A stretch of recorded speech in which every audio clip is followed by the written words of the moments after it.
Well, good afternoon, everyone, and welcome to already the end of the three-day Central American Space Conference, the second edition that took place here in Guatemala, the country of the Quetzal-1 satellite, and as we learned earlier today, just announced the development of Quetzal-2, the second Guatemalan satellite. 3 days of inspiration in a non-traditional space nation. This is a conference in a region organized by people from the region, organized for people of the region. This conference was held in Spanish, in the language of the region. Space is a new theme in Central America, in a region where space for a long time seemed a distant dream. A foreign dream mostly, causing a lot of brain drain, especially from here to the United States. The first Guatemalan satellite, Quetzal-1, was built by students at this very university, the UVG, Universidad del Valle de Guatemala. Built by students, and it's a symbol of the transition in our industry. No longer is space an endeavor of a handful of leading space nations. But thanks to miniaturization, cost reductions, reduction in launcher costs, but also support systems by the United Nations Office for Outer Space and quite a few others. We saw JAXA here on space. NASA has collaboration programs. This is now achievable to anyone from anywhere. So although this is a Central American event, it stands as an example to all nations in the world. No longer is space reserved for a few leading traditional space nations, but it's truly offering opportunities to all people in all 200 and odd countries in the world. The key word in new space is opportunities. And I keep saying this in all my videos. Opportunities are there. It's just that not everybody knows about them. The opportunity exists for students, for entrepreneurs, for businesses to get involved into space. And yes, having a space agency, developing projects, implementing regulation for space activities in a country helps, but this conference shows that that's no longer a prerequisite. In Central America, it kind of works the other way round. The Quetzal-1 satellite and now the Quetzal-2 that's in development prove that students can actually take these initiatives themselves and kickstart a space economy in a country. This is happening here in Guatemala, but also in other countries in the region, like the leading space nation in Central America, Costa Rica, and we saw a big representation of Costa Rica here in this country. We saw the same in Ecuador at the GLEC conference in 2022, where entrepreneurs are taking the stage and building a space economy in their country. But we also see it further afield. We've seen examples in Mauritius.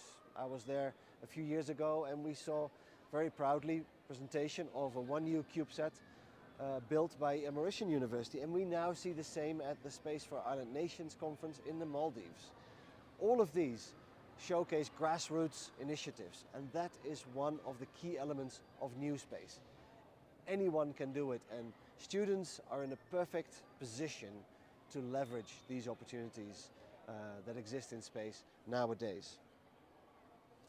Now, we don't know yet where CEC 2025 is going to take place, but I'm sure that will continue to be a big success. Anywhere in the 7 nations that Central America is.